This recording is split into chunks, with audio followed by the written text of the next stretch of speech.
Assalamualaikum warahmatullahi wabarakatuh.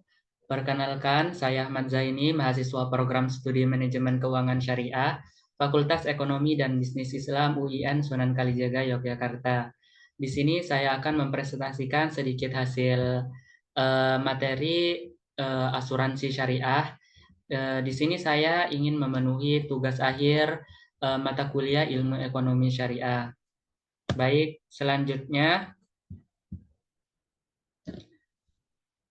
ada pengertian asuransi syariah, di mana kata asuransi berasal dari bahasa Inggris yaitu insurance yang mempunyai arti asuransi dan jaminan. Dalam Kamus Besar Bahasa Indonesia, asuransi sama dengan pertanggungan dan saling pikul, yang berarti saling menolong antara sesama dengan cara masing-masing mengeluarkan dana tabarruk, dana ibadah sumbangan yang ditujukan untuk menanggung resiko yang akan datang. Nah, apa sih namanya? Asuransi itu saling pikul, saling tolong menolong dengan cara masing-masing pihak mengeluarkan dana untuk menanggung resiko yang akan datang. Nah, sedangkan secara itu apa sih namanya?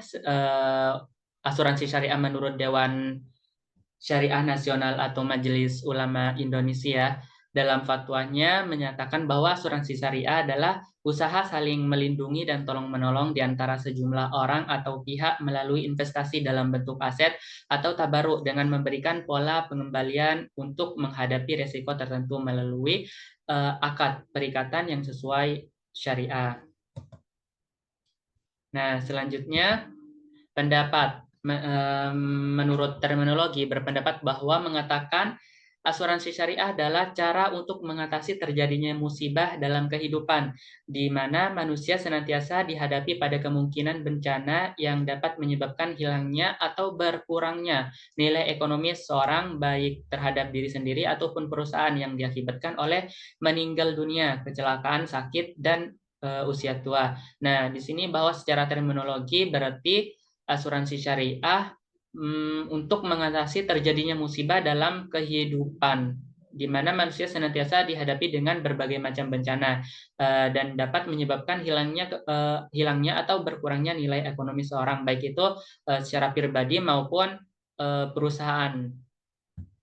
Nah, secara menurut Undang-Undang Nomor 2 Tahun 1992, itu asuransi atau pertanggungan adalah perjanjian antara dua pihak atau lebih, satu pihak sebagai penanggung dan pihak lainnya sebagai tertanggung. Nah, pihak penanggung mengikatkan diri kepada tertanggung dengan menerima sejumlah premi asuransi untuk memberikan penggantian kepada tertanggung karena kerugian, kerusakan, atau kehilangan keuntungan yang diharapkan, atau tanggung jawab hukum kepada pihak ketiga yang mungkin akan diderita tertanggung yang timbul dari suatu peristiwa yang tidak pasti, atau untuk memberikan suatu pembayaran yang didasarkan atas meninggal atau hidupnya seorang yang dipertanggungkan. Nah, selanjutnya itu asal usul asuransi syariah, di mana asal usul asuransi syariah adalah berasal dari budaya suku Arab pada zaman Nabi Muhammad SAW yang disebut akilah. Nah, dapat dijelaskan bahwa al-akilah mengandung pengertian saling memikul dan bertanggung jawab bagi keluarga, seperti contoh dalam kasus terbunuhnya seorang anggota keluarga, kemudian si ahli waris korban akan mendapatkan uang darah yang dibayarkan oleh anggota keluarga terdekat dari si pembunuh, yang biasa disebut dengan istilah diat. Nah, diat itu semacam hukuman bagi si pembunuh. Nah, sedangkan saudara terdekat pembunuh yang membayar uang darah atas nama pembunuh disebut dengan istilah akila. Nah, tradisi inilah yang kemudian berkembang menjadi asuransi syariah yang dikenal pada saat ini. Nah, dari contoh di atas dapat kita simpulkan bahwa asal mula asuransi syariah adalah perlindungan terhadap jiwa seorang, yang saat ini disebut sebagai asuransi jiwa syariah. Lain halnya dengan asuransi konvensional yang lahir di Eropa Barat pada abad pertengahan. Pada mulanya asuransi dimaksudkan untuk melindungi harta benda, yaitu asuransi kebakaran. Nah, selanjutnya yaitu dasar hukum asuransi syariah. Praktek asuransi syariah tidak disebutkan secara tegas dalam Al-Quran.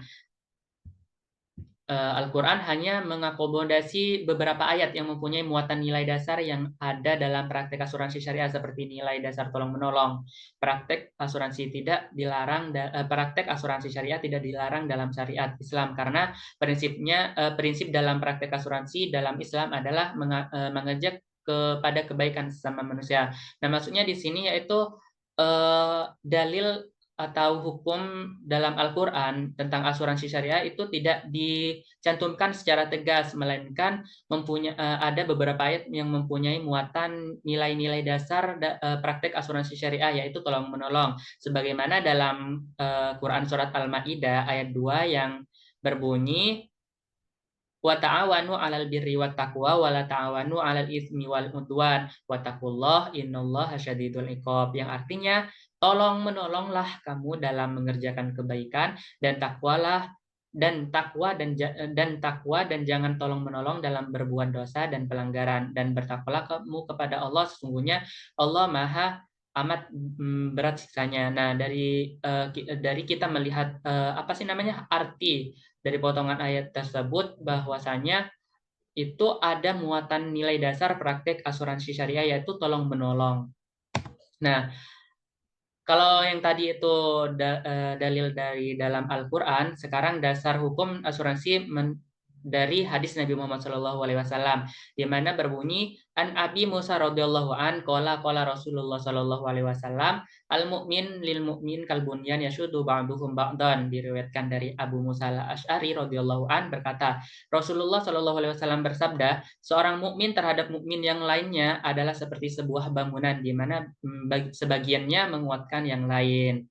Nah, kita dapat simpulkan bahwa kalau kita lihat dari contoh bangunan, kan bangunan itu saling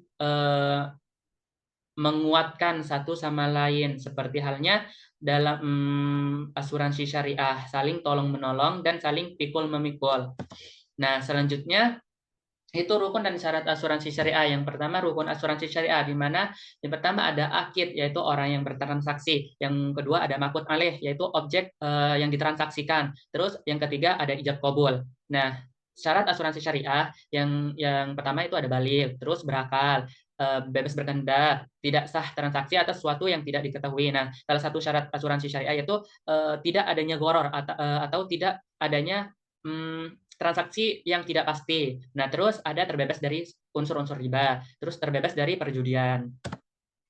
Nah, selanjutnya yaitu ada baligh, terus berakal, bebas berkehendak, tidak sah transaksi atas sesuatu yang tidak diketahui. Nah, salah satu syarat asuransi syariah yaitu tidak adanya gharar atau tidak adanya transaksi yang tidak pasti. Nah, terus ada terbebas dari unsur-unsur riba, terus terbebas dari perjudian.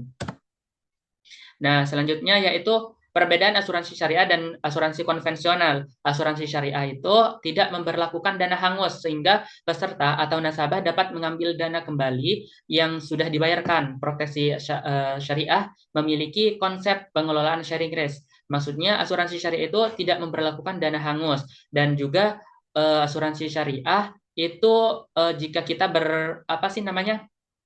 memberikan dana kepada sebuah perusahaan asuransi syariah itu keuntungan dan kerugian akan dibagi rata. Maksudnya seumpamanya kalau kita mengalami kerugian, nah kerugian itu tidak semata-mata kita tanggung, akan tetapi kerugian itu akan juga ditanggung oleh perusahaan tersebut.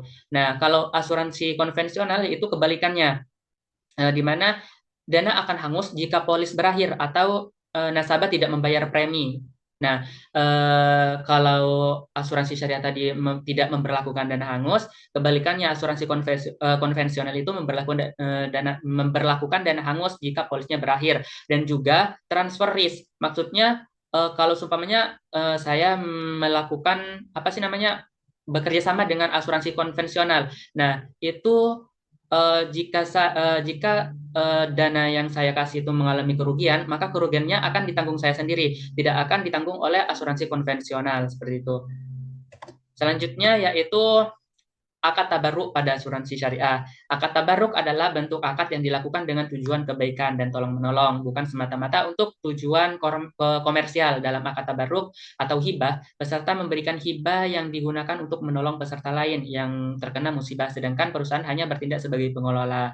Nah, maksudnya akad tabarruk ini ada beberapa peserta, terus peserta tersebut memberikan dananya kepada perusahaan untuk dikelola. Nah, dana tersebut, jika suatu waktu ada salah satu peserta yang mengalami musibah, maka dana itu dihibahkan kepada eh, apa sih namanya peserta yang mengalami musibah seperti itu. Nah, dalam asuransi syariah ini peserta akan menghibahkan dananya. Nah, itu untuk dimasukkan ke dalam dana tabarruk, yang mana dana tabarruk akan digunakan ketika peserta yang terkena musibah yang tadi saya jelaskan. Jadi, di sini peserta asuransi syariah tidak mengharapkan dananya kembali, bahkan menerima keuntungan. Dana yang telah dimasukkan dengan ikhlas akan dihibahkan kepada para peserta ketika mengalami musibah. Nah, selanjutnya yaitu akad pada asuransi syariah. Yang pertama ada akad mudharabah musyarakah. Dalam penerapannya, akad tersebut pada asuransi syariah, para peserta atau sohibul mal dalam asuransi syariah yang terdiri dari banyak pihak akan mengumpulkan dananya, kemudian diserahkan kepada mudharib untuk dikelola agar menghasilkan laba.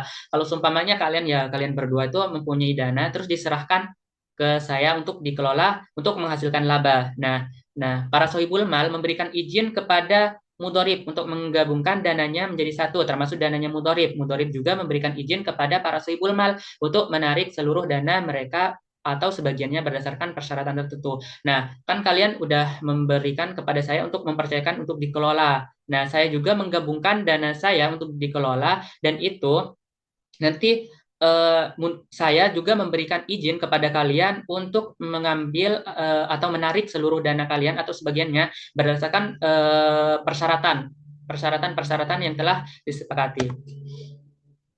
Nah, selanjutnya ada akad wakalah bil ujroh, di mana akad wakalah bil ujroh ini pemberian kuasa dari peserta kepada perusahaan asuransi untuk mengelola dana peserta dengan imbalan pembelian ujroh.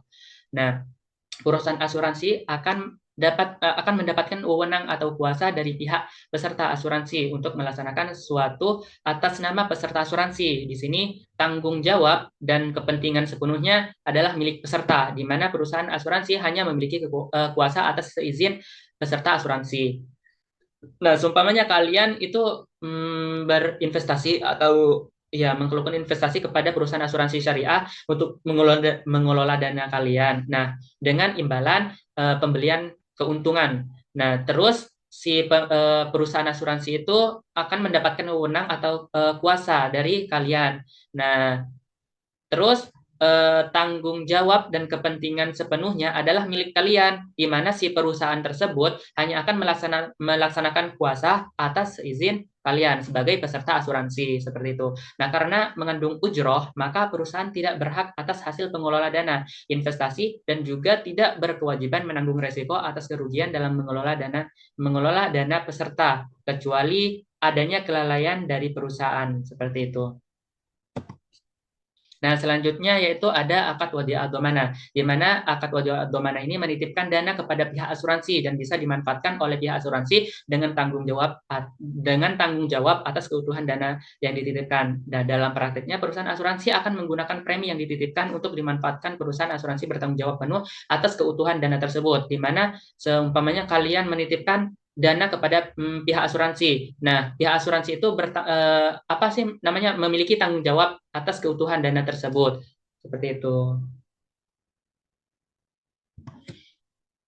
Terus yang terakhir itu ada akad musyarakah, di mana persekutuan dua belah pihak dalam memberikan kontribusi dana dan tenaga ketika ada keuntungan dan kerugian akan ditanggung bersama berdasarkan kesepakatan dan porsi masing-masing. Seumpamanya kalian berdua dengan saya itu mempunyai dana terus dijadikan satu untuk dikelola untuk sebuah usaha. Nah, nanti ketika keuntungan dan kerugian akan ditanggung bersama berdasarkan kesepakatan dan porsi masing-masing. Seperti itu. Dalam praktiknya kedua pihak mengumpulkan dananya. Nah, dan memiliki wewenang untuk menggunakan dana tersebut. Akan tetapi beberapa ulama tidak sepakat jika menggantikan tabarruk karena adanya bagi hasil atas pengelolaan dana. Mungkin sekian presentasi dari saya, kurang lebihnya mohon maaf.